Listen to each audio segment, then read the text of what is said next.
Hi, today I'm going to make a purple devil LED ball with glass gems and wire.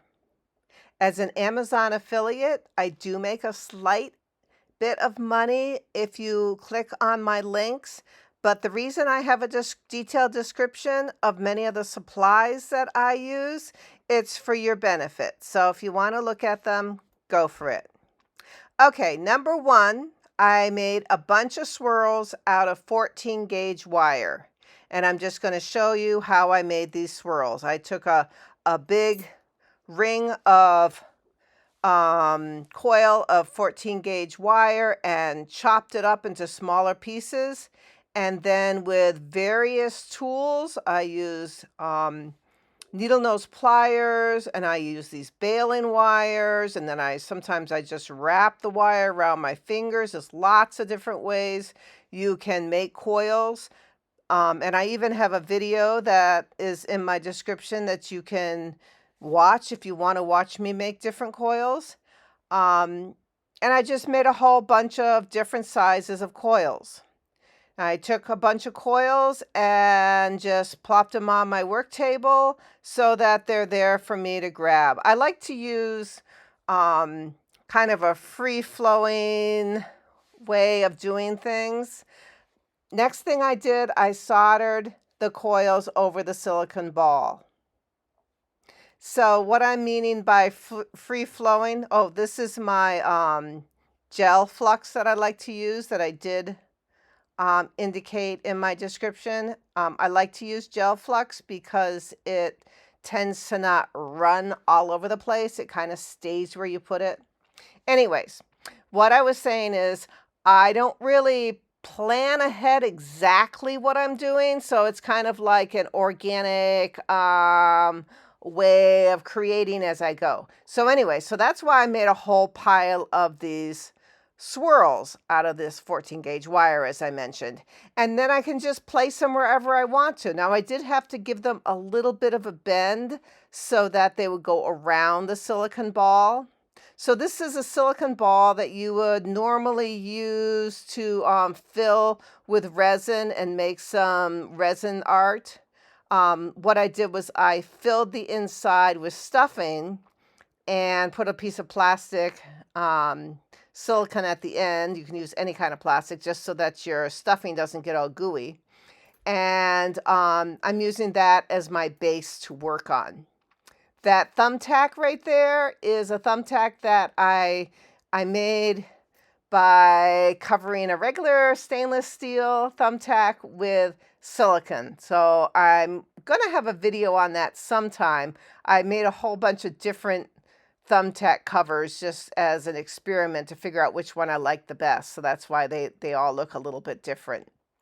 The idea with a silicone tipped thumbtack is that the thumbtack itself is stainless steel, so it won't rust. So when the flux gets on it, it won't rust. But the silicone is nice because the solder won't stick to the top, which is very important because I've had that problem before when my thumbtacks solder onto my projects, but also that I can actually touch the thumbtack to take it on and off, and if it won't get hot. So that was another reason why I came up with the silicone covered thumbtacks. Anyhow, so I am using 4060 tin lead solder, and I'm just soldering it on the swirlies together to hold them strong. I haven't really tried actually the 50-50, but online most people said that the 60-40 was easier and better for stained glass, so that's just what I've gone with.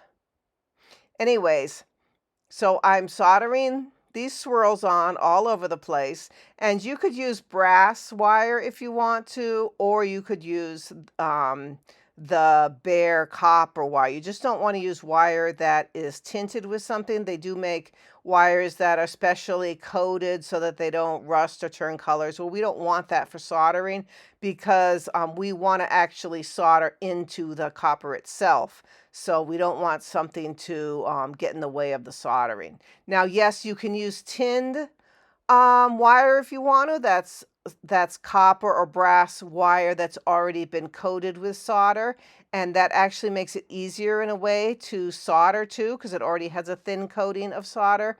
But they usually cost more, and I only use those on special projects that I'm doing. I just usually use the copper colored.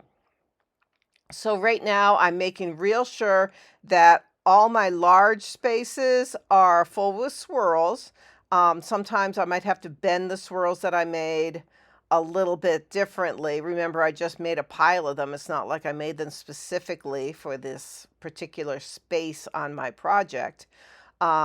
So as I'm getting closer to the end, of course, I had to be a little bit more picky and bend them, the ones I had, so they fit just perfectly. I think actually at the end, I actually had to cut one of them in half to actually fill the last space. And I think I ended up with a few extra. But hey, I do this kind of art all the time. I'm sure I'll use a little swirly guys some other time in my life.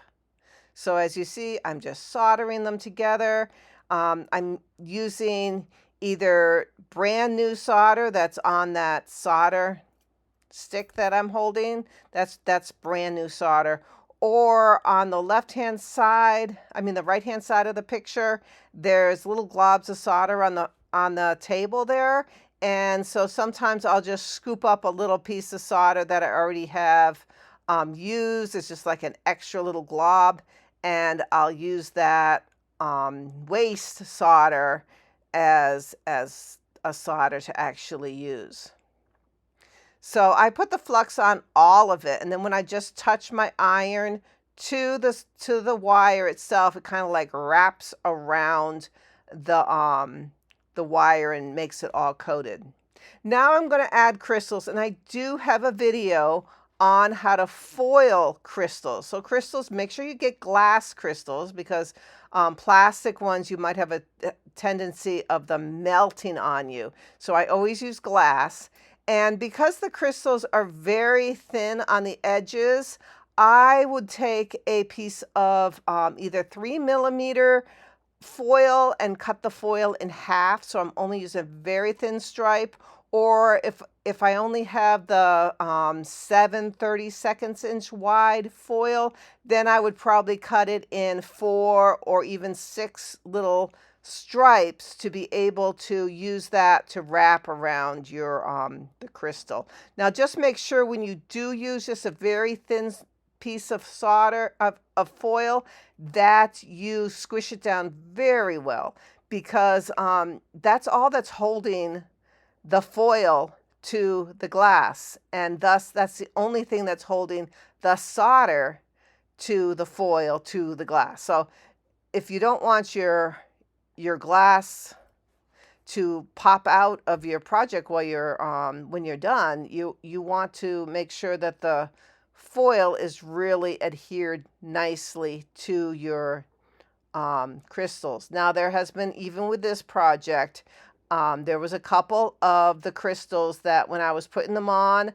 I heated them up too much with the iron, and the foil just pops right off the glass, and then I have to get a different crystal and clean that particular crystal and refoil it for a different project. These purple crystals, for some reason I have a hard time finding purple crystals, but my daughter likes the color purple. So I wanted to put only purple crystals on this project. So as you see, sometimes I'm like tinning that area that I'm going to add a crystal to. Sometimes I will tin it first and then add the crystal, and sometimes I will kind of do it all at once. But any areas that I'm not putting a crystal, I'm going to have to tin those also, because I don't want the copper color. Even though I'm probably going to patina this project, I would like it all to start out with the same color being soldered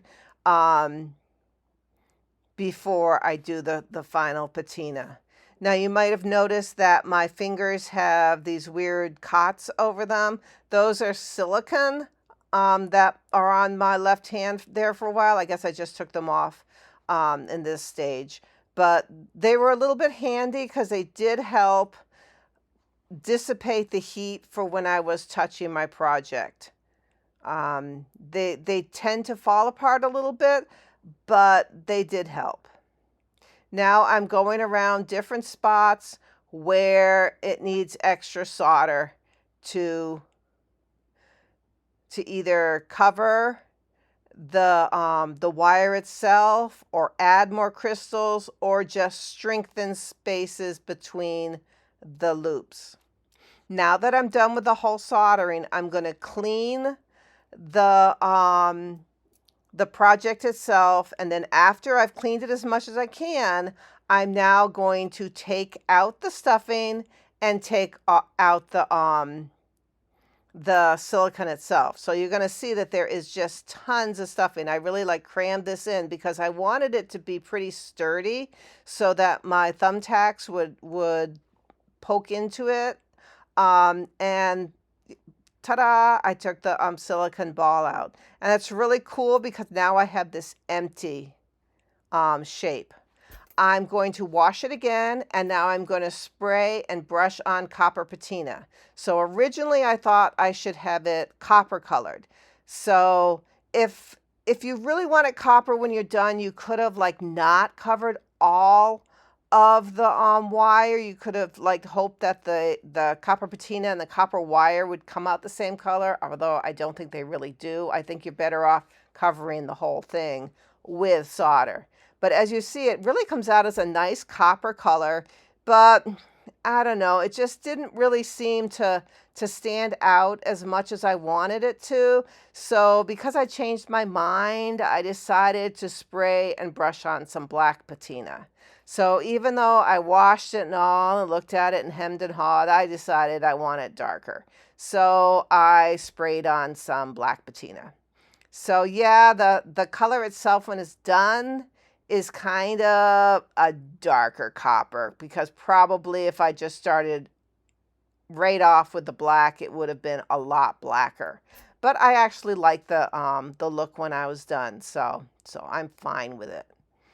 I like spraying on the patina with a project like this as opposed to just rubbing it on. It doesn't use very much patina, but it is a lot easier than just trying to rub the whole thing through. Now I added a chain. I had 3 different pickup points and added a chain, and this is what it looks like before I added the lights. So it's kind of fun.